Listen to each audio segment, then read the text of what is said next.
जय हिंद साथियों, जय हिंद विद्यार्थियों। मैं मनीषा शर्मा। मेरे चैनल का नाम है study IQ 140 with Manisha Sharma. अभी हमारा पुनर्जागरण वर्ल्ड हिस्ट्री क्लासेस चल रही है, जिसमें हमारा पुनर्जागरण का टॉपिक हो गया है। हमने पुनर्जागरण के कुछ क्वेश्चंस भी देखे थे जो पिछले आए थे, जो महत्वपूर्ण है। अब हमारा जो वर्ल्ड हिस्ट्री में नया टॉपिक चल रहा है वो है, आप देखोगे कि पुनर्जागरण के बाद जो प्रभाव पड़ा, तो आप देखोगे कि 15वीं और 16वीं शताब्दी के मध्य नवीन जो भौगोलिक खोजें हुई है वो हम आज देखेंगे। तो आज का जो हमारा टॉपिक है 15वीं और 16वीं शताब्दी के मध्य भौगोलिक खोजें। 15वीं मतलब आपकी 1401 से लेके 16वीं शताब्दी 1599 के मध्य का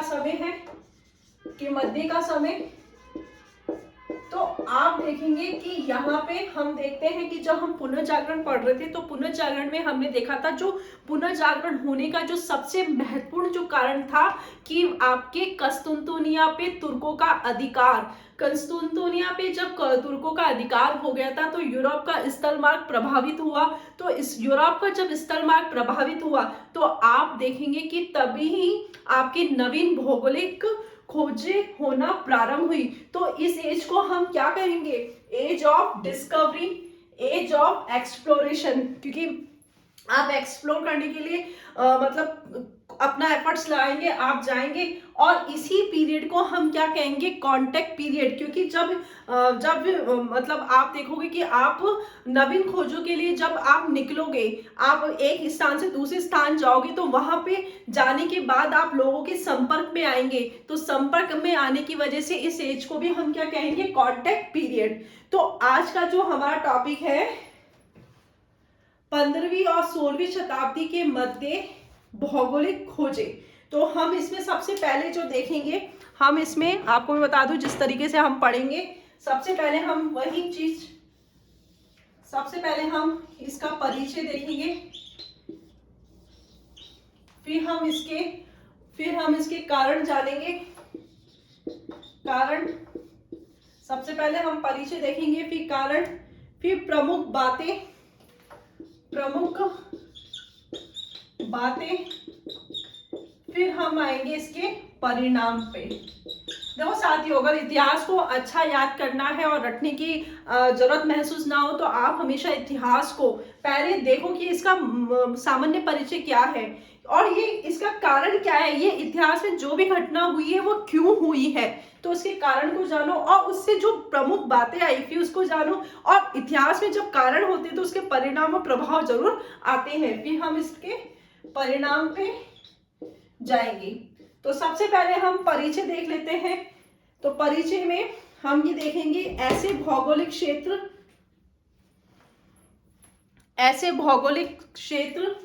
परिचय में हम आ जाएंगे ऐसे भौगोलिक क्षेत्र। जब आपको पता है, मैं आपको बता देती हूँ, ये हमारा वही चीज एशिया है और ये हमारा यूरोप। ये मैंने बताया था, यहाँ आपका तुर्क है और यहाँ का इटली है। इटली भूमध्य सागर की ओर गिरा हुआ है।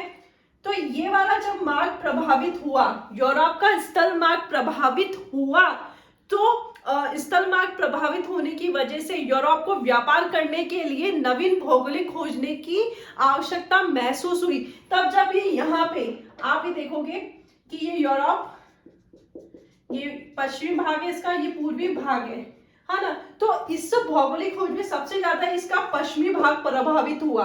अब ये वाला स्थल मार्ग प्रभावित हुआ तो यूरोप ने क्या? नवीन भौगोलिक खोजे। तब जब ये नवीन भौगोलिक खोज स्टार्ट की तो इसने बहुत सारे स्थानों की खोज की। तो आप लिखोगे ऐसे भौगोलिक क्षेत्र जो अज्ञात थे उन्हें खोजा, क्योंकि यू यहाँ से चला, क्योंकि इसको यहाँ पर एशिया में व्यापार करने के लिए आना पड़ता था। क्यों आना पड़ता था? क्योंकि आपको पता है कि यूरोप में बहुत ज्यादा सर्दी होती है। सर्दी से बचाव के लिए ये यूरोप के जो देश है वो आपके एशिया में आते थे, मसालों के लिए आते थे। तो इस वजह से जब वो यहाँ से निकलना प्रारंभ किया तो उन्होंने मार्ग में बहुत सारे स्थल देखे। तो आप क्या लिखोगे? ऐसे भौगोलिक क्षेत्र जो अज्ञान थे, अज्ञान थे, उन्हें खोजा। ठीक है साथियों, ऐसे भौगोलिक क्षेत्र, क्योंकि जब तक उनको महसूस नहीं, जब तक वो यूरोप से बाहर निकले नहीं तो उनको भौगोलिक चीजों के बारे में पता भी नहीं था। जैसे वो व्यापार करने के लिए अपनी जगह से जब दूसरी जगह निकले तब उनको नए नए स्थल मिले। जब तक यूरोप में थे तब तक वो हर चीज से अनजान थे, तो यूरोप से जैसे बाहर निकले तो उनको ज्ञात हुआ, अच्छा ये स्थल भी, ये मार्ग भी है, ऐसे भी जाना वैसे भी जाना। तो ये सब इनको अज्ञान क्षेत्रों के बारे में पता चला। तो इसका परिचय हम लिख रहे हैं, ऐसे भौगोलिक क्षेत्र जो अज्ञान थे उन्हें खोजा और प्रकाश में लाना भौगोलिक खोज है। उन्हें खोजा तथा उनको प्रकाश में लाना। उनको हम देखेंगे, इसी समय हमारे भारत की खोज हुई थी, इसी समय हमारी अमेरिका की हुई थी, बहुत सारे आपके जो उन्होंने बहुत सारे इसी समय टाइम पीरियड में आपके नवीन नवीन भौगोलिक खोजें हुई थी तथा उनको प्रकाश में लाकर भौगोलिक खोज करना। ठीक है साथियों, दूसरा ये है कि ये खोजें सबसे ज्यादा 15वीं और 16वीं शताब्दी के दौरान हुई। क्यों हुई, आपको मैंने बताया था, जब तक यूरोप को आवश्यकता नहीं पड़ी कि हमें व्यापार करने के लिए दूसरा मार्ग अपनाना चाहिए। मैंने बताया था पुनर्जागरण में, जब तुर्क पे कुस्तुनतुनिया पे अधिकार हो गया था तो यूरोप का स्थल मार्ग सबसे ज्यादा प्रभावित हुआ। और आपको पता है जो आपकी पुनर्जागरण की घटना हुई है वो भी आपके 15वीं-16वीं शताब्दी के मध्य हुई है, आपकी 14वीं-15वीं शताब्दी के मध्य हुई है। आपका पुनर्जागरण का टाइम पीरियड भी उसी समय हुआ था। तो आपका क्या है कि ये जो यूरोप का जब स्थल मार्ग प्रभावित हुआ तभी ही यूरोप ने व्यापार के लिए नवीन मार्ग को अपनाया। हमने पुनर्जागरण के कारण में पढ़ा है कि यूरोप ने नवीन मार्ग को अपनाया और नवीन मार्ग को अपनाने की वजह से उसको नई नई भौगोलिक जानकारी मिली है। तो क्या लिखेंगे, ये खोजें, दूसरा क्या है, ये खोजें सबसे ज्यादा 15वीं और 16वीं शताब्दी में ही हुआ। आप देखोगे हमारे भारत की खोज भी 1498 में हुई है, तो 15वीं शताब्दी में ही हुआ।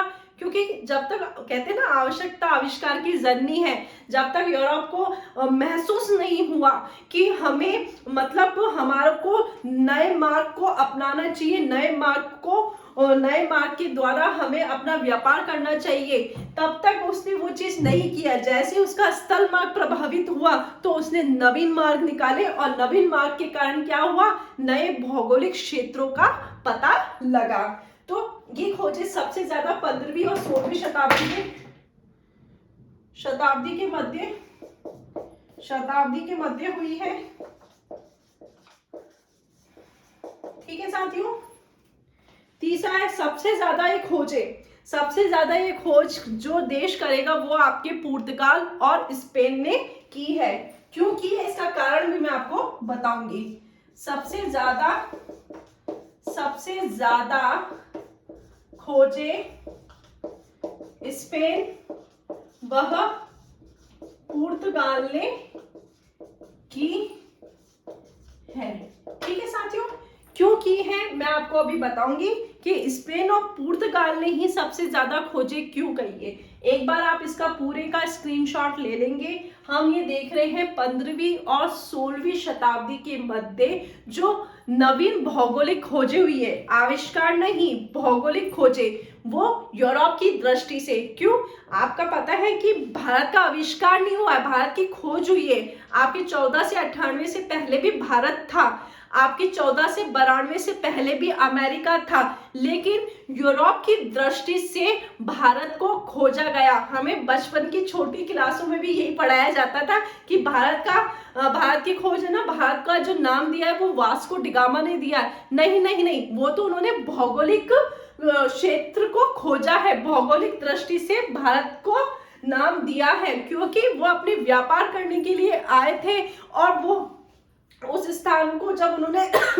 देखा तो अपने एंगल से, यूरोप वालों ने अपने एंगल से उसको ये नाम दे दिया है। तो हम आगे देखते जाएंगे। आविष्कार तो वो होता है जो आप नवीन चीजों को आविष्कार कर रहे हैं, नवीन चीजों को बता रहे हैं जो उससे पहले कभी नहीं देखी गई है। और खोज क्या होता है कि कोई चीज है लेकिन वो आपके सामने नहीं आई। जैसे भारत पहले भी था, ये तो है नहीं कि 1498 के समय ही भारत आया। उससे पहले आपके मुगल पीरियड तो चल ही रहा था, उससे पहले आपका दिल्ली सल्तनत, उससे पहले आपका पूरा मतलब प्राचीन भारत, मध्यकालीन भारत तो था ही ना। भारत तो पहले से था ही, लेकिन क्या है, यूरोप ने अपने व्यापार को बढ़ाने के लिए, व्यापार के लिए मार्ग ढूंढे और उन मार्ग में हमारा एक भारत भी था। तो इस कारण से यूरोप की दृष्टि से, यूरोप के परिप्रेक्ष्य से उन्होंने 1298 में भारत की खोज की है। खोज और आविष्कार में बहुत अंतर है। खोज वो होता है जो चीज है लेकिन वो उसको हम देख नहीं पा रहे हैं या उसको हम सर्च नहीं कर पा रहे हैं, लेकिन किसी व्यक्ति विशेष ने उस चीज को देखा और खोजा, वो खोज कहलाता है। आविष्कार क्या होता है कि नई चीजों को हम सबके सामने प्रस्तुत करते हैं या उसका आविष्कार मतलब वो नई उत्पत्ति हुई है, वो आविष्कार होता है। तो एक बार आप इसका पूरे का स्क्रीनशॉट ले लेंगे।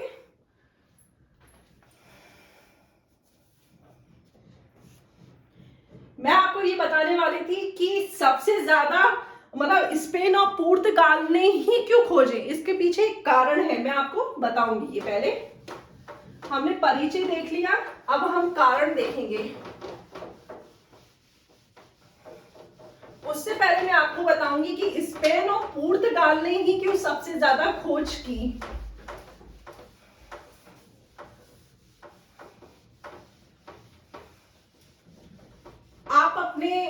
आपके पास जो भी मानचित्र या एटलस हो उसमें देखने का प्रयास करना।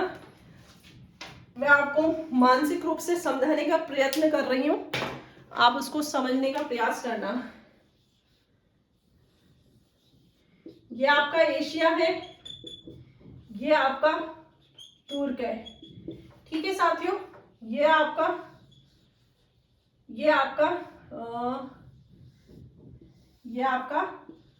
अफ्रीका है, ठीक है। यहाँ आपका भूमध्य सागर है और यहीं आपका इटली है और यहाँ आपका सबसे लास्ट में आपका ये मतलब ये इधर पुर्तगाल है और इधर आपका स्पेन है, ठीक है। आप देखना, आपको पता है जब हमने पुनर्जागरण के कारण देखा था कि तुर्कों ने कुस्तुंतुनिया पे अपना अधिकार कर लिया था, तो ये वाला मार्ग आपका सबसे ज्यादा प्रभावित हुआ। तुर्कों ने बैजेंटाइन संप्रदाय पे अपना अधिकार कर लिया था, तो यूरोप का स्थल मार्ग प्रभावित हुआ। अब आप देखिए कि जब यूरोप और एशिया में व्यापार होता था, एशिया से जो भी चीजों को आयात निर्यात की जाती थी तो बड़ा भारी टैक्स देके ये वस्तु, अगर मान लो एशिया से कोई भी चीज एशिया और यूरोप में व्यापार होता था तो यहां से जो वस्तु का आदान प्रदान होता था या व्यापार होता था, तो तुर्क जो थे वो भारी मनमाना टैक्स लगाते थे, भारी कर लगाते थे। तुर्क से जब ये इटली पहुंचता था तो इटली भी कर लगाता था। अब ये वस्तु यहां से पहुंचते यहां पर बहुत ही अधिक महंगी हो जाती थी। समझ रहे हो साथियों, क्या होता था जब एशिया से कोई वस्तु जाती थी, व्यापार होता था, तो तुर्क बहुत ही मनमाना कर लगाती थी। तुर्क से जब वो इटली जाती थी तो इटली भी मनमाना कर लगाती थी। यहां से पहुंचते पुर्तगाल और स्पेन तक जब वो वस्तु पहुंचती थी तो वो वस्तु बहुत ही अधिक मात्रा में महंगी हो जाती थी। तो इससे परेशान होके स्पेन, आपका जो यूरोप का पश्चिमी भाग भारी करों से परेशान होके आपके पुर्तगाल और स्पेन ने सोचा क्यों ना हम नवीन मार्ग को अपनाएं, ताकि इनके यहाँ तक जो वस्तु पहुंचती थी इनके मनमाने कर से हम बच सके। तो पुर्तगाल और स्पेन ने सोचा कि एशिया से हमारे यहाँ तक जो भी वस्तु आती है उसके मनमाने कर से बचने के लिए उन्होंने सोचा कि हमें नवीन रास्ता को अपनाना पड़ेगा, नवीन भौगोलिक मार्ग को अपनाना पड़ेगा। यही कारण है कि सबसे ज्यादा जो भौगोलिक खोज हुई है वो आपके पुर्तगाली और स्पेन ने की है। तो अब आपको साथियों समझ में आ जाएगा। आप अपना एटलस निकालना, उसमें देखना कि तुर्क और इटली के बीच की जो पुर्तगाल और स्पेन की दूरी है वो बहुत ज्यादा है और वो वस्तु वहां तक पहुंचते पहुंचते बहुत भारी महंगी हो जाती थी। इसी कारण से पुर्तगाल और स्पेन ने नवीन मार्ग खोजे। ठीक है साथियों, आपको समझ में आया होगा, आशा है कि आपको बहुत अच्छे से समझ में आया होगा। तो मैं इसको अब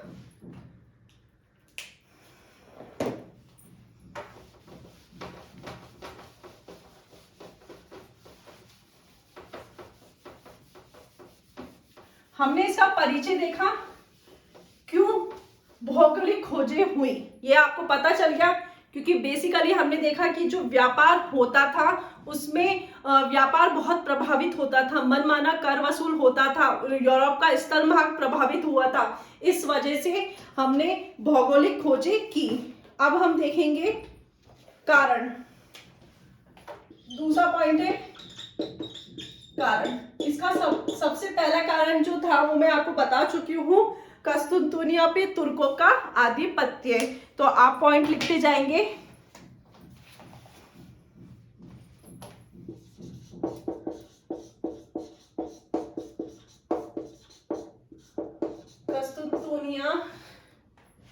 कस्तुनतुनियो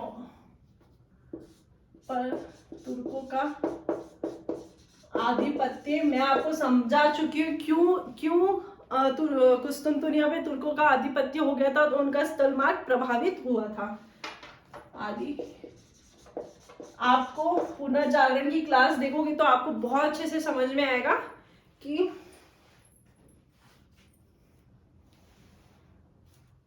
कारण ये था कस्तुनतुनिया पे तुर्कों का आधिपत्य। फिर भी हम लिखेंगे तुर्कों यूरोप और एशिया का, यूरोप वह एशिया का, यूरोप और एशिया मतलब अरब जगत का, अरब जगत का, यूरोप वह एशिया के अरब जगत के मध्य का रास्ता, मध्य का रास्ता तुर्कों के अधीन था। ये आपके 1453 की घटना है, हमने पुनर्जागरण में देखा था, तुर्कों के अधीन था। ठीक है साथियों, ये सबसे प्रमुख कारण है। पुनर्जागरण का कारण भी यही है और पुनर्जागरण का जो परिणाम है ना, पुनर्जागरण के परिणाम के स्वरूप आपके नवीन भौगोलिक खोजें हुई। तो ये सबसे प्रमुख बात है। इससे क्या होता था, तुर्क लोग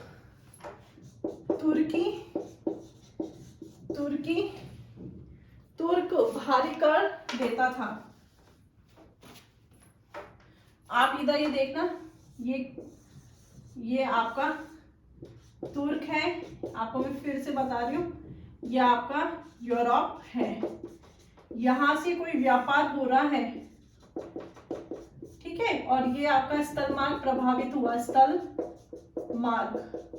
तो तुर्क भारी कर लेता था। ठीक है साथियों, आपको पता है एशिया से कोई भी वस्तु जब यूरोप में जाती थी तो तुर्क उससे भारी कर वसूलता था। तो ऐसे ही इटली तक पहुंचती थी,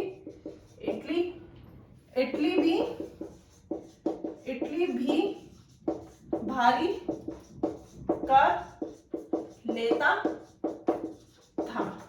ठीक है साथियों, तो तो ऐसे में क्या होता था, जब आपके आपके एशिया से पश्चिमी यूरोप तक, यहां तक आते आते वो वस्तु क्या हो जाती थी, भारी महंगी हो जाती थी। तो आप क्या लिखोगे, पश्चिम यूरोप पहुंचते पहुंचते पहुंचते पहुंचते वस्तुएं महंगी हो जाती थी। ठीक है साथियों, तो पुर्तगाल और इसका सबसे ज्यादा जो भारी वस्तु आपके पश्चिमी यूरोप में आपके पुर्तगाल और आपके स्पेन आते थे। पुर्तगाल और स्पेन आपके तुर्क और इटली का एकाधिकार समाप्त करने की दृष्टि से इन्होंने नवीन रास्ते खोजे। तो आप क्या लिखोगे, आप लिखोगे तुर्क वह इटली का एकाधिकार समाप्त करने के लिए स्पेन वह पुर्तगाल ने नवीन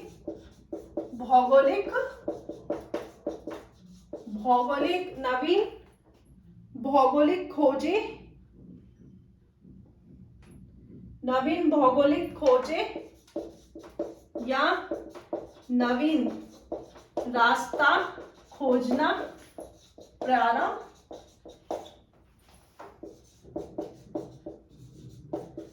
किया।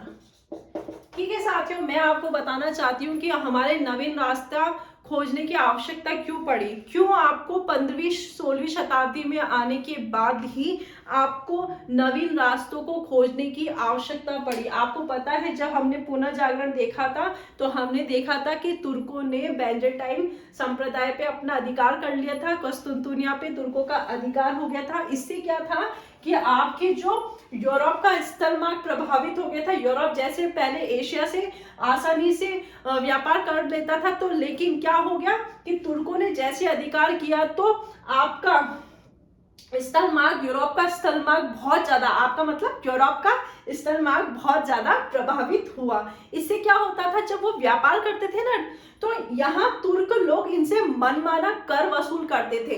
तो तुर्क मनमाना कर वसूल करते थे, तो एशिया से कोई भी वस्तु, एशिया से कोई भी वस्तु जब यूरोप तक जाती थी और यूरोप के भी वो पश्चिमी यूरोप तक जाती थी, तो वो वस्तु बहुत ही भारी महंगी हो जाती थी। और उस भारी वस्तु से परेशान होके, तो आप देखोगे तुर्क पे जो वस्तु आती थी, एशिया का प्रवेश द्वार कहलाता है यूरोप की दृष्टि से। तो ये तुर्क भारी कर लेता था।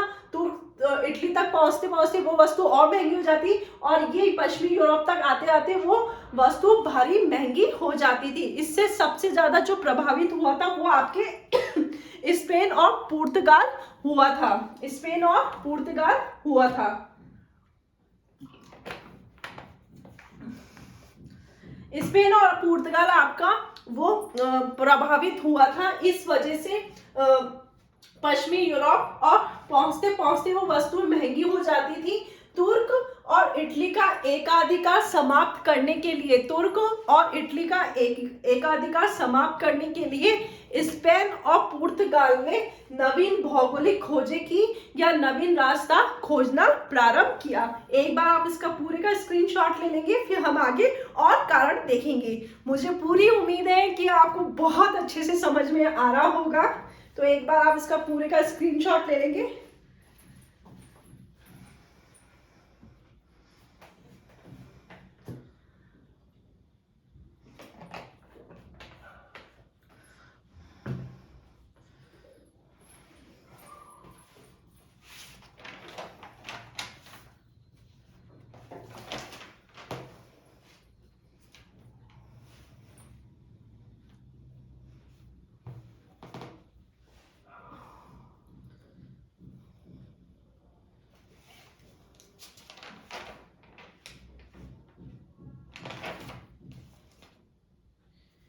ठीक है साथियों, अब ये तो हमको कारण पता चल गया। अब हम देखेंगे प्रमुख बातें। अब क्या क्या प्रमुख बातें हुई अब हम देखेंगे इसमें। अब इतिहास के विद्यार्थियों तो आपको ये टॉपिक भी अच्छे से पता होना चाहिए, क्योंकि हमें मालूम है हमारे भारत की खोज 1298 में हुई है। तो ये नया नया टॉपिक डाला है आपके असिस्टेंट प्रोफेसर में, तो आपको हर चीज पता होनी चाहिए। हर चीज के कारण और परिणाम दोनों पता होना चाहिए।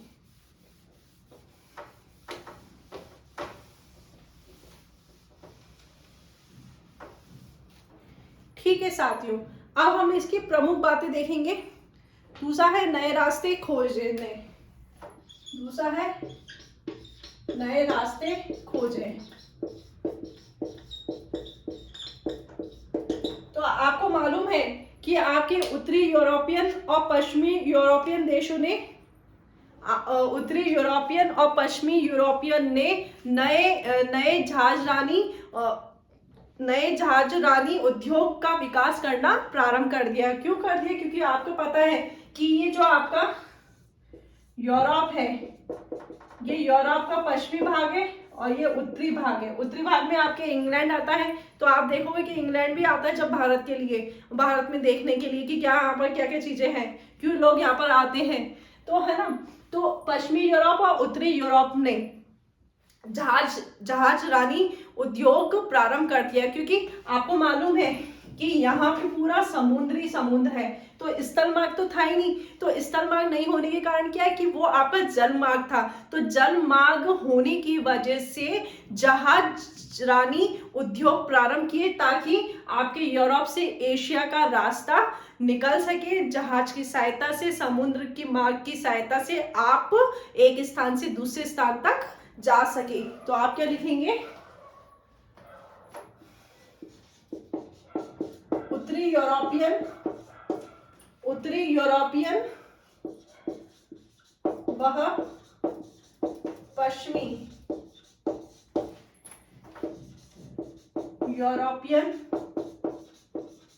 ने जहाज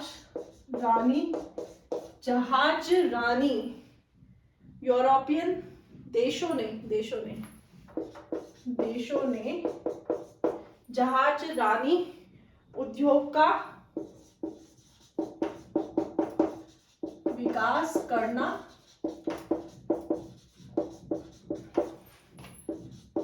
प्रारंभ। ठीक है साथियों, अब इसी बीच में जब नए रास्ते खोजे, आपको पता है कि समुद्र में चलने के लिए हमें कुतुबनुमा दिशा सूचक यंत्र की आवश्यकता होती है। तो इसी बीच में क्या क्या खोजा गया? आपके कुतुबनुमा दिशा सूचक यंत्र। ठीक है साथियों, फिर है आपके एस्ट्रोलैब। एस्ट्रोलैब क्या होता है कि अक्षांशीय गति को जानने के लिए उसकी भी आवश्यकता होती है, क्योंकि मान लो आपको समुद्र के रास्ते से निकल रहे हो, क्योंकि समुद्र बहुत बड़ा, चारों तरफ दूर दूर तक पानी दिखाई देता है, तो हमें किस दिशा में जाना है, तो हमें कुतुबनुमा की आवश्यकता हुई। हमें अक्षांशीय दिशा को जानने के लिए एस्ट्रोलॉब की आवश्यकता हुई। हम देखेंगे कि तेज जहाज, मतलब जिसकी स्पीड बहुत तेज है होनी चाहिए, तो तेज जहाज जो आपके कैलवरी की आवश्यकता हुई। तो इससे हम क्या देखेंगे? कुतुबनुमा दिशा सूचक यंत्र की आवश्यकता हुई। एस्ट्रोलैब यानी आपके अक्षांशीय गति ज्ञात करने के लिए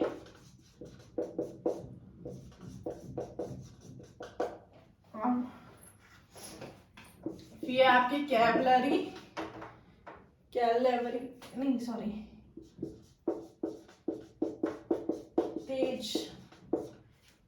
तेज जहाज की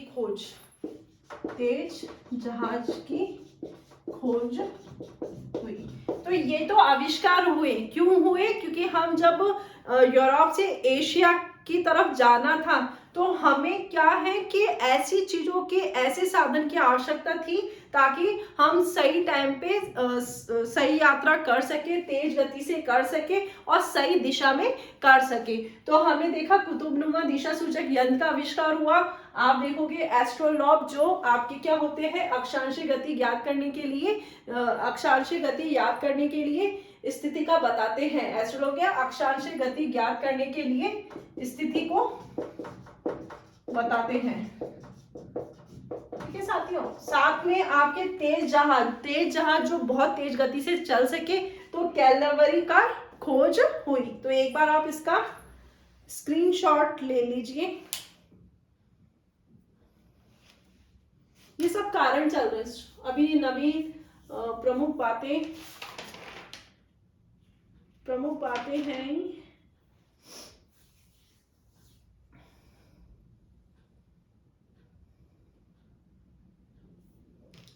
इससे क्या हुआ, तीसरा है आपका, तीसरा है भौगोलिक ज्ञान, भौगोलिक ज्ञान को बढ़ावा, भौगोलिक ज्ञान को बढ़ाना आरंभ किया।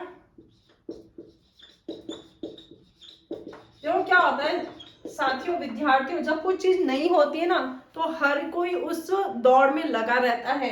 तो आप देखोगे जब ये सब चीजें आई मार्केट में, तो हर कोई क्या अपने भौगोलिक ज्ञान को बढ़ाने के लिए निकल पड़ा, तो भौगोलिक ज्ञान को बढ़ाना आरंभ किया। ठीक है साथियों, अन्य कारण में हम देखेंगे, ये आपने स्क्रीनशॉट ले लेंगे आप। अन्य कारण,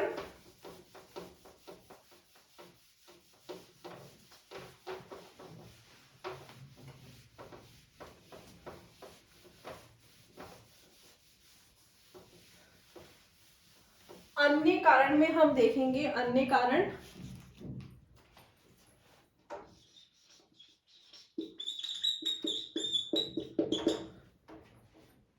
ईसाई धर्म का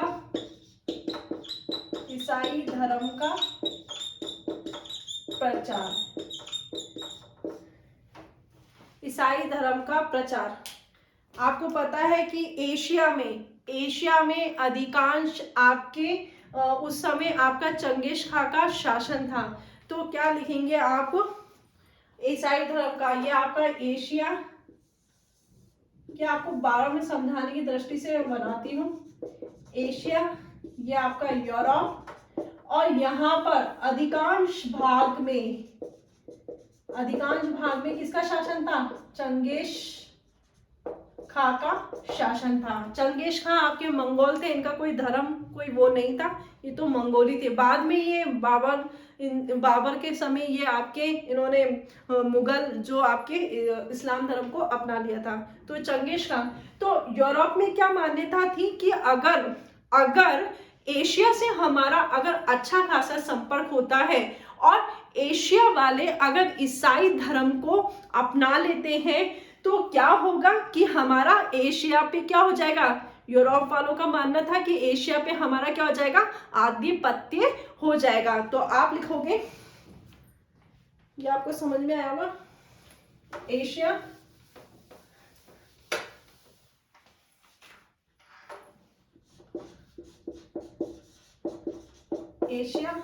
आपके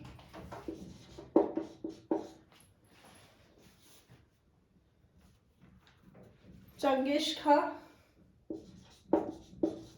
खाजा मंगोल साम्राज्य का संस्थापक था और अधिकांश इसका अधिकांश एशिया के भाग में शासन था। तो इससे क्या हुआ, यूरोप वालियों ने सोचा कि इसका सिर्फ एशिया ही नहीं, एशिया व यूरोप के अधिकांश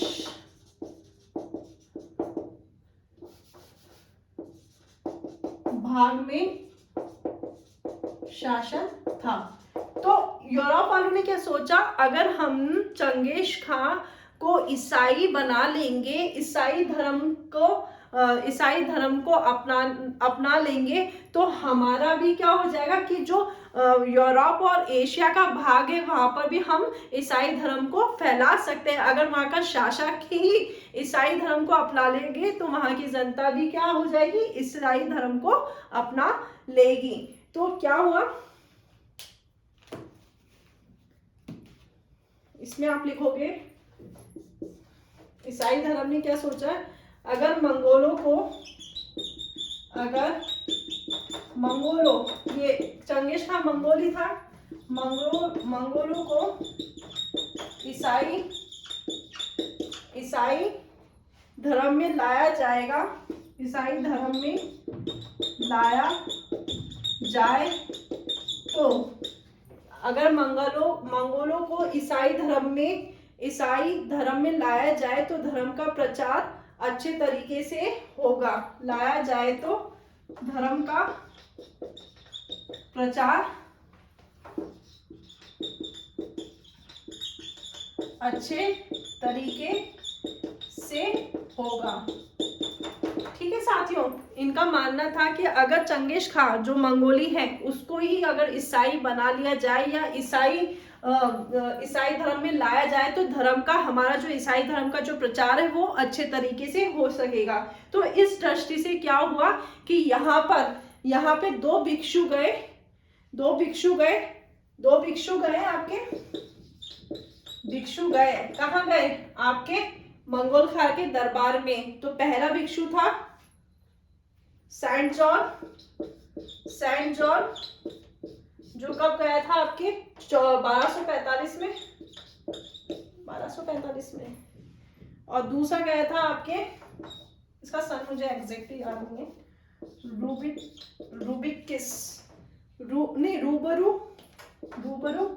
किस। ये दोनों भिक्षु, यूरोप से दोनों भिक्षु सेंट जॉन और रूबरू किस दोनों आपके चंगेज खां के पास गए, ईसाई धर्म को अपनाने के लिए, ईसाई धर्म को स्वीकार करने के लिए, ईसाई धर्म को ग्रहण करने के लिए इनके पास गए। लेकिन ये दोनों क्या हुए, असफल हुए। लेकिन इनने एक बात देखी, जब वो यूरोप से, अब क्या है देखो, उस समय ये तो है नहीं कि फोन हुआ करता था या कुछ हुआ करता था, तो वो जाते थे तो खुद ही इंसान जाता था वहां पर। तो यहाँ से जब आपके यूरोप से या आपके एशिया तक जब ये लोग गए, तो इन्होंने जब नवीन स्थल पे गए तो इनको बहुत सारी जानकारी देखने को मिली। तो आप देखेंगे जब ये भिक्षु सेंट जॉन और आपके रूबरू किस गए तो वो वहां पर उनको ईसाई धर्म स्वीकार करने में तो असफल हुए, लेकिन उन्होंने वहां से बहुत सारी जानकारी हासिल की। तो सेंट जॉन और आप लिखोगे सेंट जॉन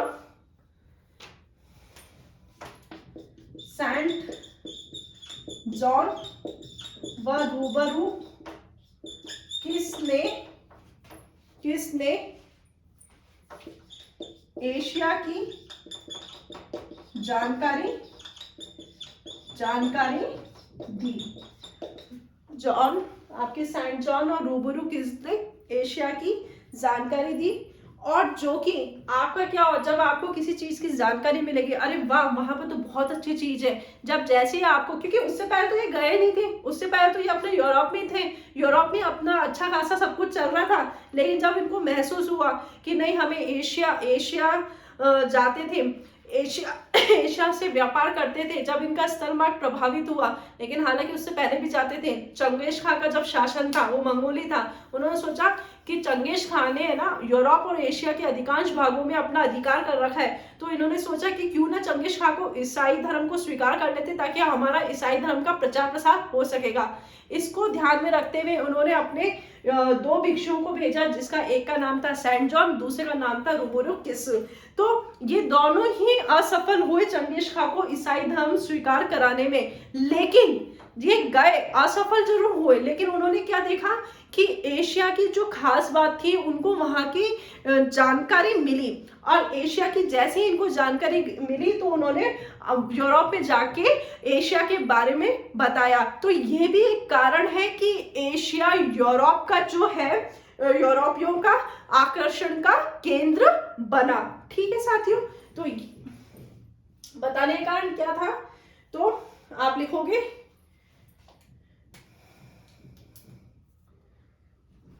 ये एक बार आप इसका स्क्रीनशॉट ले लेंगे।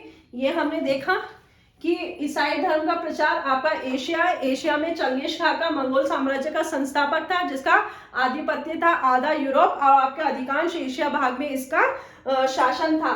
तो यूरोप वालों ने क्या सोचा कि चंगेज खां को ही ईसाई धर्म स्वीकार करवा लेते हैं, लेकिन ईसाई धर्म स्वीकार कराने के लिए उसने यूरोप ने 2 भिक्षुओं को भेजा था, आपके सेंट जॉन और रूबोकिस, लेकिन वो असफल भले हुए जब, लेकिन वो एशिया से यूरोप गए तो वहां उन्होंने यूरोप को एशिया के बारे में बताया। आगे की कहानी अब हम लिखेंगे।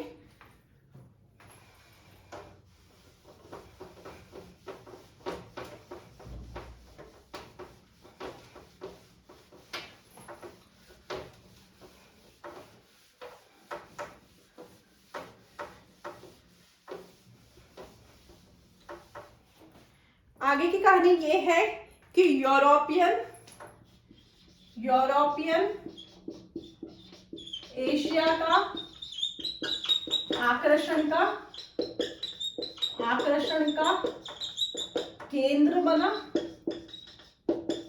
बना, और साथ ही क्या है, खोजों को प्रोत्साहित किया, केंद्र बना तथा खोजों को, खोज तो क्योंकि आपको पता है क्योंकि स्थल मार्ग प्रभावित हो रहा था, ये तो बहुत ही कॉमन सी बात है, सबको मनमाना कर नहीं देना चाहते थे, इसलिए उन्होंने खोज को तथा केंद्र बना तथा खोजों को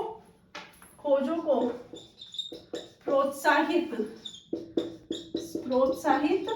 किया। ठीक है साथियों, प्रोत्साहित किया। इसी कारण आपको पता है इसी बीच में वहां आपका जो एक मार्को पोलो है वो आपके चंगेज खां के दरबार में गया था। इसी बीच आपके एक था मार्को पोलो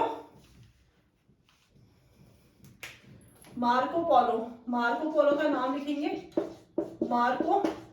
वो दोनों तो असफल हुए, मार्को पोलो जाएगा ये जाएगा आपके 1272 से 1273 के बीच में, 73 के बीच में जाएगा। ये वेनिस से जाएगा, आपके वेनिस से कबूलाई खां के दरबार में यात्रा की। वेनिस से कबूलाई खां के दरबार में यात्रा की। ये भी जाएगा क्योंकि जब वो दोनों भिक्षु आए उन्होंने एशिया के बारे में बहुत अच्छे से वर्णन किया, तो इसकी भी जानने की इच्छा हुई कि यार भाई मेरे को भी तो जानना चाहिए, तो गया। तो ये कबूलाई खां के दरबार में गया, वेनिस से गया था ये, तो वेनिस से आपके कबूलाई खां के दरबार में यात्रा की। इसने मार्को पोलो की यात्रा बुक की, इसने मार्को पोलो की यात्रा की बुक लिखी। अब जब बुक लिखेगी तो वहां के एशिया के बारे में अच्छे से वर्णन करेगा। तो यहाँ से क्या, एशिया के वैभव का वर्णन किया। तो ये सबको इसके बारे में जानकारी मिलती रही। यही एक कारण है कि भारत में जब अंग्रेज आए थे ना, तो अंग्रेजों को भी जब भारत में आने का कारण उनका अंग्रेजों का भारत पे राज करना नहीं था, भारत से व्यापार भारत से जो कच्चा माल होता था व्यापार करने की दृष्टि से वो भारत में आए थे, क्योंकि उनको एशिया के बारे में खासियत पता चली थी। तो मार्को पोलो ने अपनी यात्रा की बुक में लिखा कि एशिया के वैभव के बारे में वर्णन किया, तो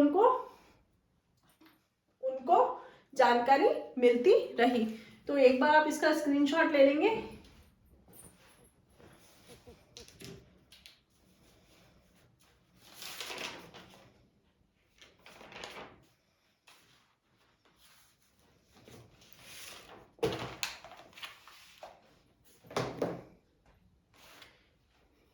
एक बार आप इसका स्क्रीनशॉट ले लेंगे।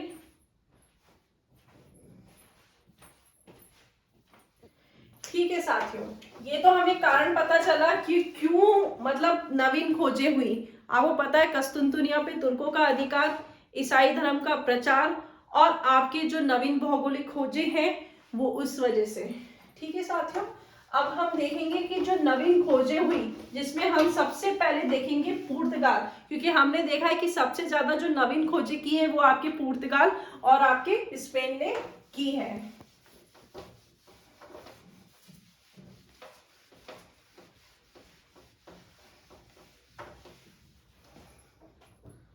प्रमुख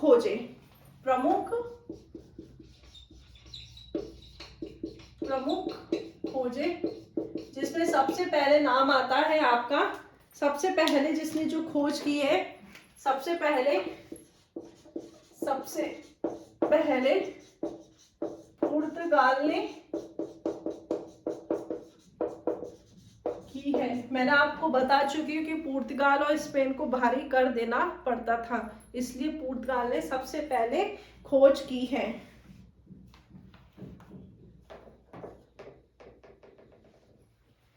इसका कारण क्या है आपको लिखवा देती हूँ। 1453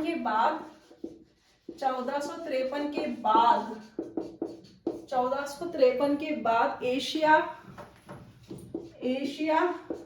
की वस्तुएं सबसे ज्यादा एशिया की जो वस्तुएं हैं सबसे ज्यादा जो महंगी आपके पुर्तगाल में बिक रही थी। और आपको मालूम है यहाँ आपका एशिया है और यहाँ आपका जैसे पुर्तगाल है, तो इसकी जो तट है रेखा है वो भी बहुत लंबी हो गई थी और यहाँ तक पहुंचते पहुंचते पुर्तगाल की वस्तुएं कितनी बहुत ज्यादा महंगी हो जाती थी। तो आप लिखोगे 1453 के बाद एशिया की वस्तुएं सबसे ज्यादा महंगी पुर्तगाल में बिक रही थी। ठीक है साथियों, आपको समझ में आया होगा। तो और सबसे लंबी तट रेखा भी थी, सबसे मतलब व्यापार कर रहे हो आप, व्यापार करते करते इतना परेशान, क्योंकि उस समय ये तो है नहीं कि आपके पास हवाई जहाज हो या आपके पास कोई ऐसी चीज हो कि आप आसानी से मतलब संचार के साधन इतने अच्छे नहीं थे, क्योंकि आपको भी यात्रा करनी होती थी तो समुद्री मार्ग ही अपनाना पड़ता था। तो आप देखो एशिया कहाँ और आपका पुर्तगाल कहाँ, तो वहां पे जो समुद्री तट जो रेखा थी वो बहुत ही ज्यादा थी। तो आप क्या लिखोगे, सबसे लंबी तट रेखा थी, सबसे लंबी तट रेखा थी। ये हम देख रहे हैं कि सबसे पहले पुर्तगाल ने की। तो पुर्तगाल ने की तो क्यों की, और उसके हम ये देख रहे हैं प्रमुख खोजें देखेंगे कि पुर्तगाल ने कौन कौन से भौगोलिक खोजें की। तो पुर्तगाल का देख रहे हैं हम, सामंतों का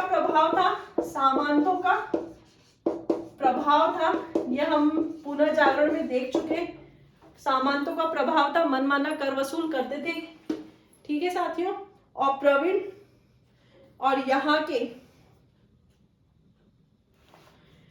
पे आप देखोगे कि यहाँ के जो थे ना पुर्तगाली प्रवीण नाविक भी थे। ये भी एक कारण था कि प्रवीण नाविक का होना, प्रवीण नाविक का होना। ठीक है साथियों, फिर इसमें आप एक और लिखोगे, प्रिंस ड्यूक हेनरी नेविगेटर का जॉन का प्रोत्साहन मिलना। प्रिंस ड्यूक हेनरी नेविगेटर का जॉन्स का प्रोत्साहन मिलना। ये हम देख रहे हैं पुर्तगालियों का, ये हम देख रहे हैं पुर्तगाल का, ध्यान रखना पुर्तगाल का हम देख रहे हैं, है ना। सबसे पहले जो आपके पुर्तगाल की स्टार्ट हुई तो वो क्यों हुई, तो हमने देखा कि सबसे पहले आपके पुर्तगाल ने की प्रमुख खोजें। कारण क्या था, 1453 के बाद एशिया से जो भी वस्तु जाती थी पश्चिमी यूरोप तक तो वो बहुत महंगी हो जाती थी। पश्चिमी यूरोप में आपका पुर्तगाल था तो पुर्तगाल तक वो वस्तु पहुंचते पहुंचते बहुत महंगी हो जाती थी। इस कारण से उनको नवीन खोज ने का मतलब उन्होंने सोचना प्रारंभ किया। दूसरा आप देखेंगे कि एशिया और पुर्तगाल का जो समुद्री तट था वो काफी लंबा हो जाता था, इस कारण से भी उनको दिक्कत होती थी। फिर क्या है, वहां पे जब देखो क्या होता है, जब हम कोई चीज करते हैं तो वो कार्य करते करते हम उसमें बहुत अच्छी हासिल कर लेते, तो वहां की जो नाविक थे तो वो प्रवीण थे, वो वहां के नाविक प्रवीण नाविकों का होना। दूसरा वहां का जो नेविगेटर था उसको जोन्स का प्रोत्साहन मिला था कि आप ये कार्य करिए, हमारा आपको पूरा सहयोग रहेगा। तो अब हम इसमें सबसे पहले देखेंगे, इसमें हम हेनरी नेविगेटर को देखेंगे। हेनरी नेविगेटर जिसने विद्यालय खोले, नौ परिवहन का प्रशिक्षण दिया जाना। अब इसमें ये आप एक बार इसका स्क्रीनशॉट ले लेंगे, ये जो यहाँ पर आया ना कि हेनरी नेविगेटर, इसको हम देखेंगे। ये क्या करेगा, पुर्तगाल में आपके प्रशिक्षण केंद्र खोलेगा कि नाविकों को प्रशिक्षण कैसे दिया जाना चाहिए। तो इस बहाने से क्या होता है कि वो जब वो अच्छा प्रशिक्षण मिलेगा तो वो समुद्री यात्रा पे निकलेंगे, समुद्री यात्रा पे निकलेंगे तो उनको बहुत सारी भौगोलिक खोज करने का प्रारंभ मिलेगा।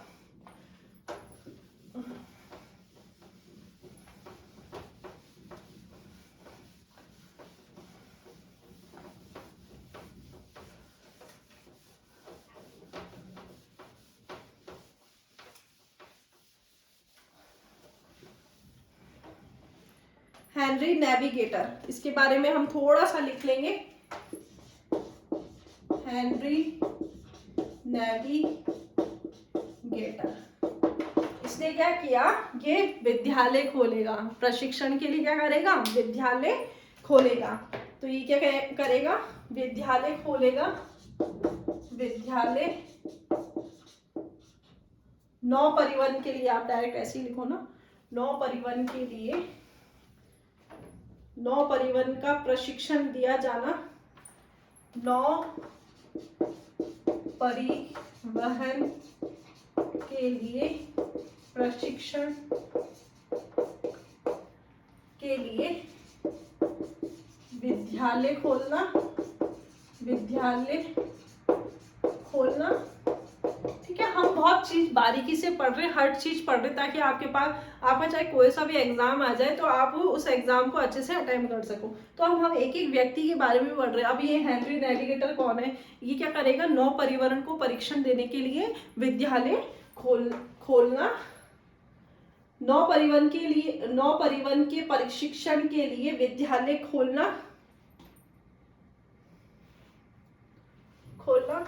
ठीक है, ताकि प्रशिक्षण मिल सके।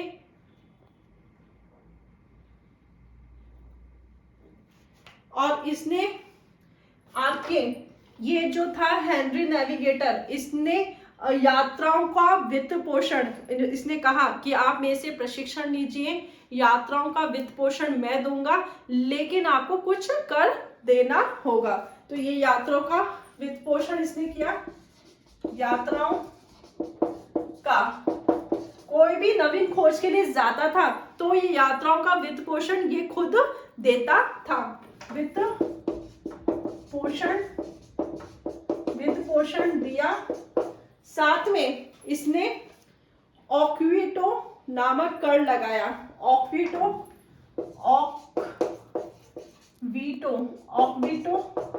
नामक कर लगाया। क्योंकि आप व्यापार करने जा रहे हो और मतलब आप नवीन खोज करने जा रहे हो तो उसका वित्त पोषण तो मैं दूंगा, लेकिन वहां से जो आपको कुछ भी आपको प्रॉफिट होता है तो उसका 20% कर आपको मुझे देना पड़ेगा। नामक कर लगाया, लगभग 20% था। ठीक है साथियों, और इसने लागोस में, इसमें लागोस में स्वयं का बंदरगाह बनाया। ये थे आपके हेनरी नेविगेटर, जिन्होंने बहुत सारे विद्यालय खोले। विद्यालय खोलने का कारण ये था कि ये नौ परिवहन में लोगों को प्रशिक्षण दे सके। और इसने क्या किया कि लोगों को बोलता था कि आप जाइए यात्रा पे, आप जाइए, मतलब यात्राओं का वित्त पोषण मैं दूंगा, लेकिन 20% आपको ऑक्विटो नामक कर देना होगा। इसने स्वयं का लागोस में एक बंदरगाह बनाया।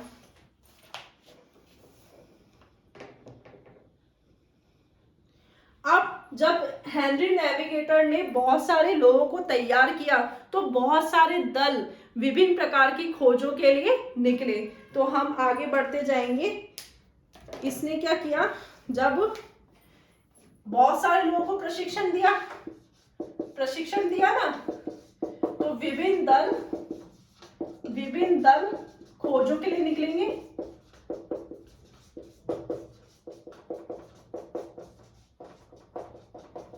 तो इसमें से पहला जो है आपका नाम आएगा बार्थोलोम्यू डियास का नाम आएगा। पहला नाम आएगा आपके बार्थोलोम्यू डियास। ये हम नाम पढ़ते हैं।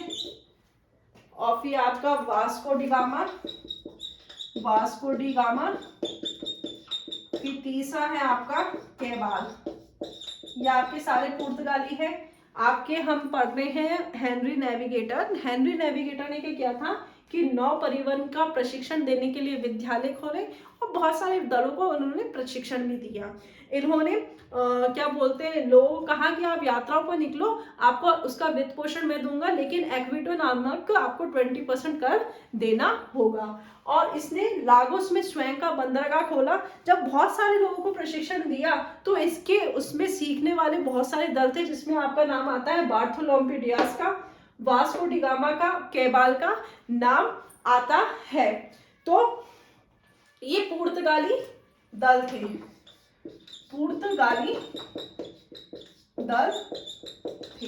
एक बार आप इसका स्क्रीनशॉट ले लोगे, फिर हम देखेंगे कि पुर्तगाल ने आरंभिक खोजें किस किस की वो देखेंगे हम।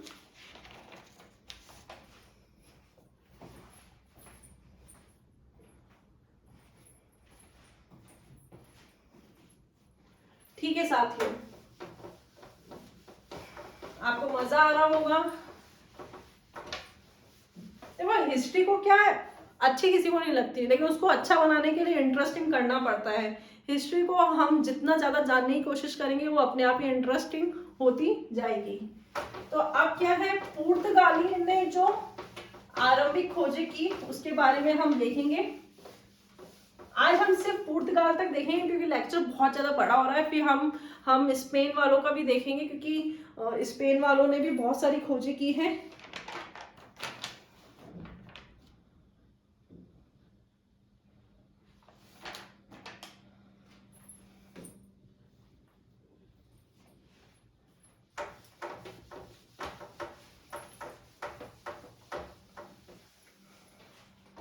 सबसे पहले देखेंगे पुर्तगाल ने जो आरंभिक खोजें की।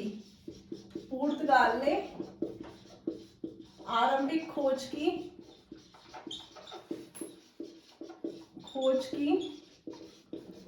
ठीक है साथियों। तो ये देखेंगे आरंभिक खोज कौन कौन सी थी, वो लिख लेते हैं हम। पहली है आपकी मैडीरा द्वीप, पुर्तगालियों ने खोजा, ठीक है। फिर दूसरा है ऑजोर्स द्वीप, ये आपको पता होना चाहिए क्योंकि ये पुर्तगालियों ने खोजा है। और कैप वर्दे आपके कांगो नदी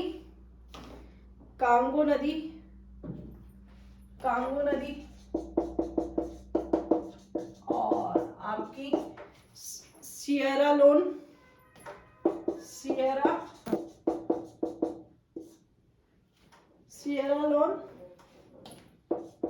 और फिर आपकी कैप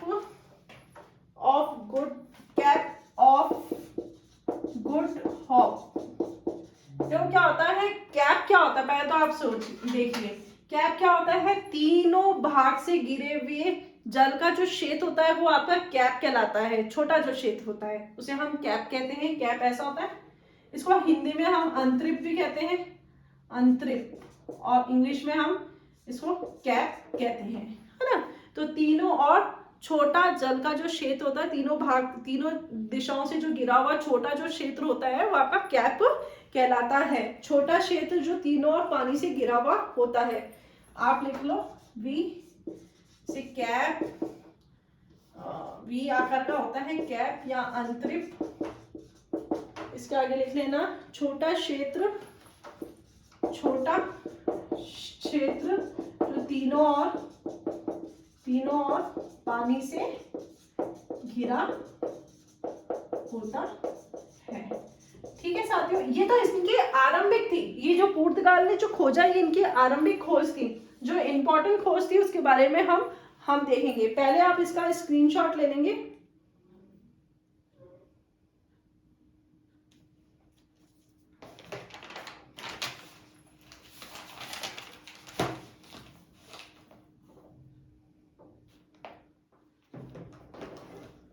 देखो अब ये यहां तक जो थी इसकी आरंभिक खोज थी। अब हम कैप ऑफ गुड होप को लेंगे, जिसको हम कैप ऑफ गुड होप को हम तो क्या इसको उत्तर आशा अंतरिप भी कहते हैं। किसने कहा, जॉन सेकंड ने इसको उत्तर आशा अंतरिप भी कहा। अब हम इसको लेके चलेंगे, मार्कर चेंज करती हूँ ताकि आपको पता चल जाएगा।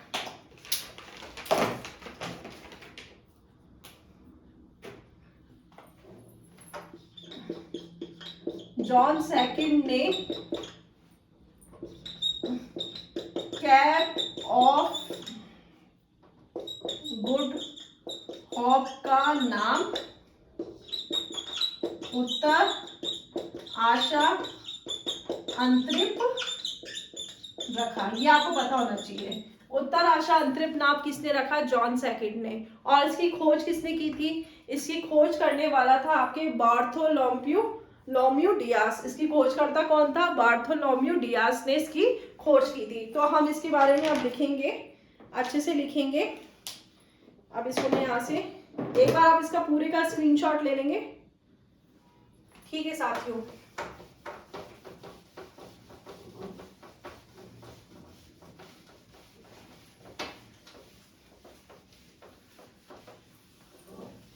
इसमें हम देखते हैं सबसे पहले कैप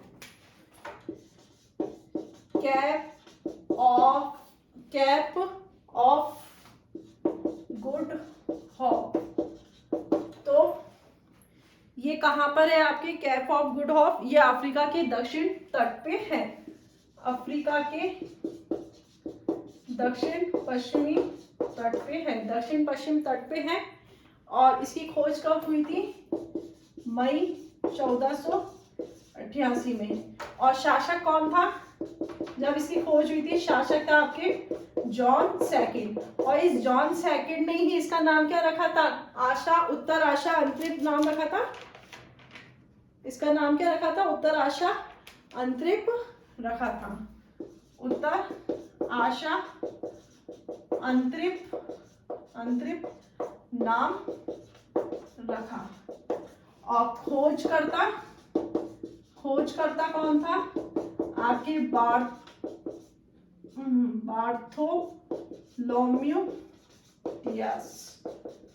बार्थोलोम्यू डियास थे इसके खोजकर्ता। बार्थोलोम्यू डियास इसके खोजकर्ता था। ये हमने देखा पहला जो है बार्थोलोम्यू डियास का देखा। इसका नाम हम यहाँ पर भी लिख लेंगे।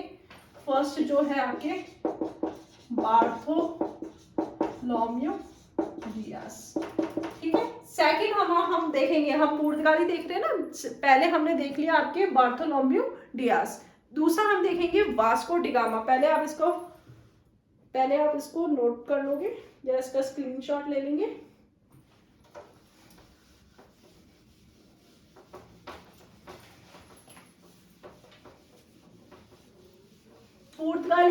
पुर्तगाल देख के बाकी हम स्पेनिश दल कल देखेंगे क्योंकि क्लास बहुत ज्यादा बड़ी होती जा रही है।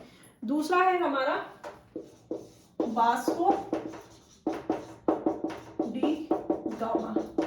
आपको पता है वास्को डी गामा के समय, मतलब वास्को डी गामा के समय राजा कौन था? वैसे ही देखेंगे, राजा था मैनुअल फर्स्ट,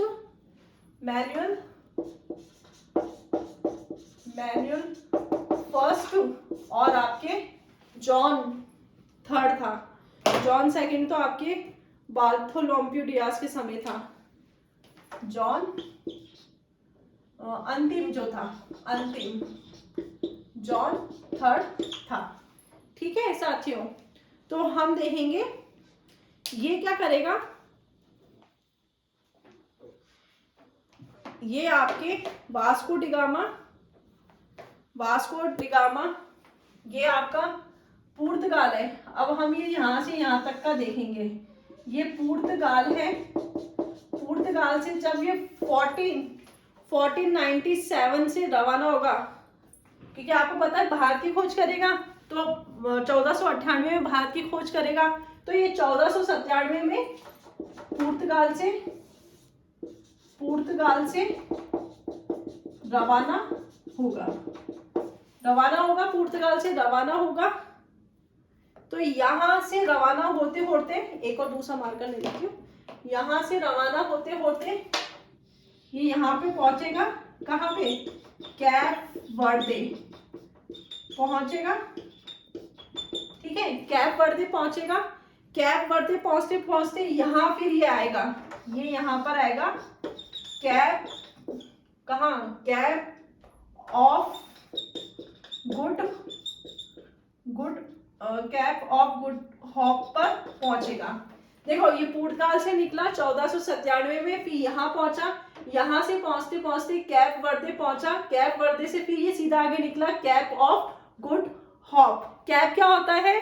मतलब तीनों ओर से ऐसा छोटा क्षेत्र जो पानी से घिरा होता है, तो इसलिए इनके आगे कैप लिखते हैं। ये कैप ऑफ गुड हॉप पहुंचेगा, फिर यहाँ से वो सीधा आगे निकल जाएगा, यहाँ से वो सीधा आगे निकल जाएगा, यहाँ पे आ जाएगा। ये यहाँ पे इस जगह का नाम क्या है आपके?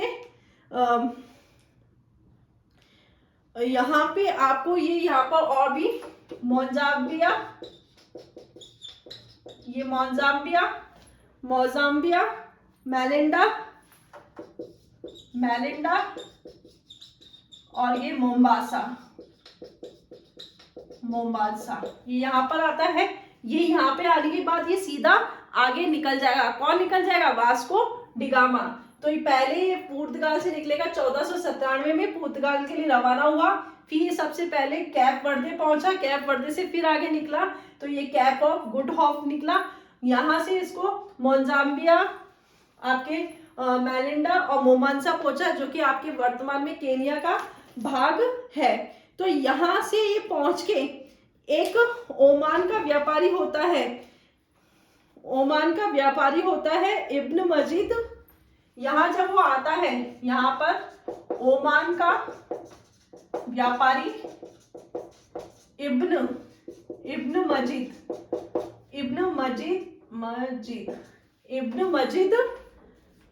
मजीद इसको आगे, मतलब ये बोर्ड ऐसे आ रहा है, आगे वो रास्ता दिखाएगा। किसका?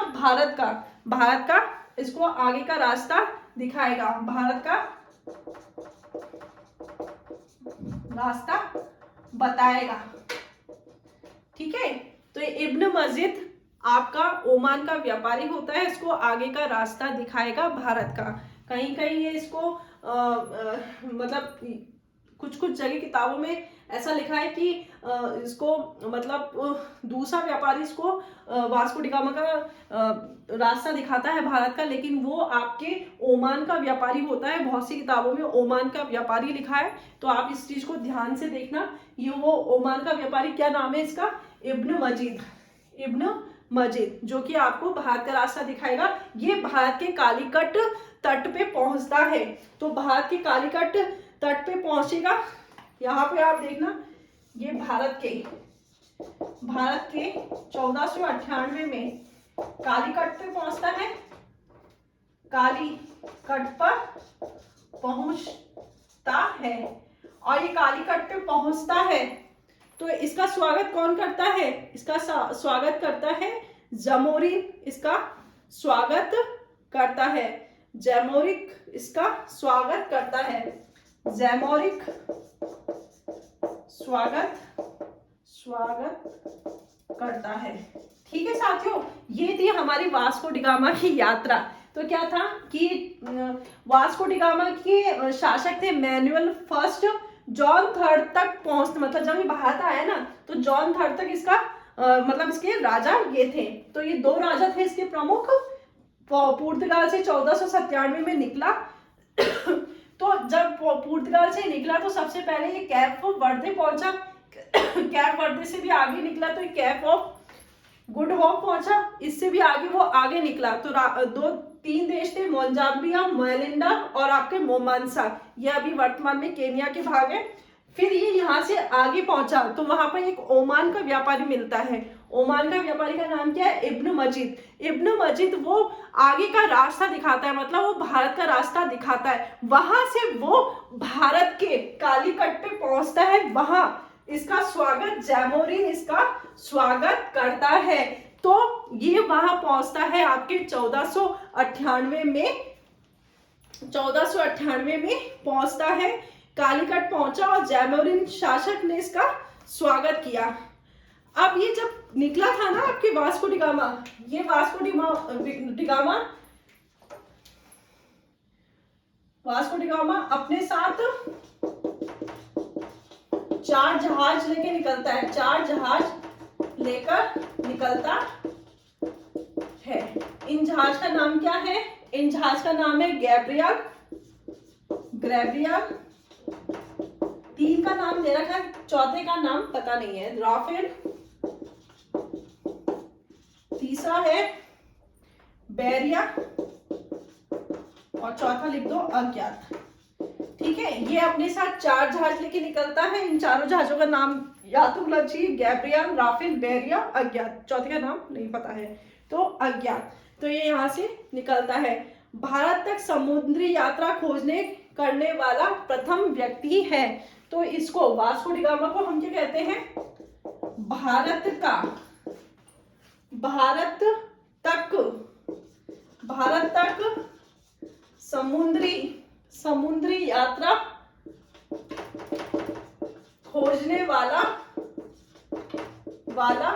प्रथम व्यक्ति है। देखो, इसलिए इनको है ना खोजकर्ता कहते हैं, क्योंकि भारत तो पहले से ऑलरेडी था, लेकिन यूरोप के परिप्रेक्ष्य से, यूरोप की दृष्टि से भारत को किसने खोजा? आपके वास्को डी गामा ने खोजा।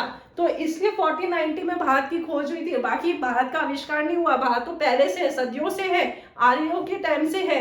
तो भारत को खोजा किसना? आपके वास्को डी गामा, वो भी यूरोप की दृष्टि से, और वो समुद्री मार्ग से आया था। इसलिए भारत तक समुद्री यात्रा खोजने वाला प्रथम व्यक्ति था। ये मैंने आपको वास्को डी गामा की बात बताई है।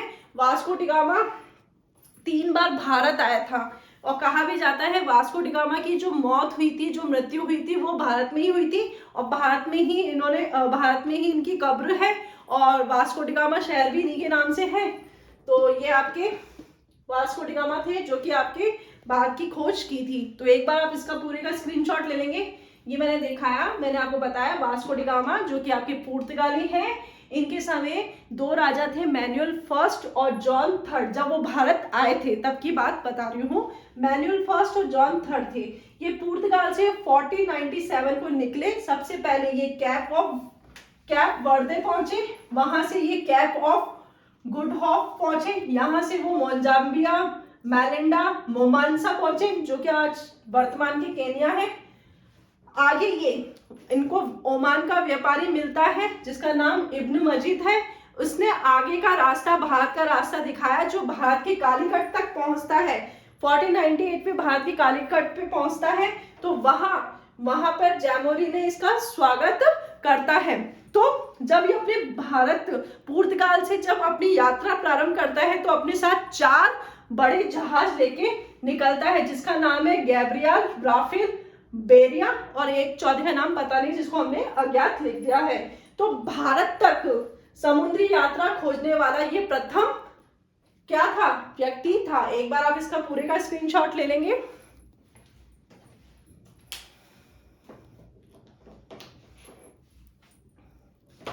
पुर्तगाली में हमने बार्टोलोम्यू डियास देख लिया, फिर वास्को डी गामा, और तीसरा नाम है कैबाल का।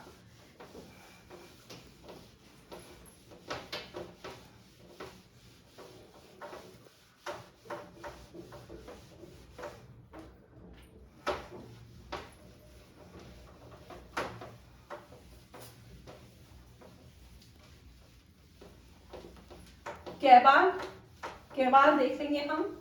तीसरा नाम आता है कैबाल। कैबाल के बारे में बस यही है, इसने ब्राजील की खोज की। कैसे की आपको ये भी बताती हूँ कि ये आपका अफ्रीका है, ठीक है ना। जब ये क्या बहुत भयंकर तूफान आया था, तो जा कहीं और रहा था, पहुंच क्या गया, ब्राजील पहुंच गया।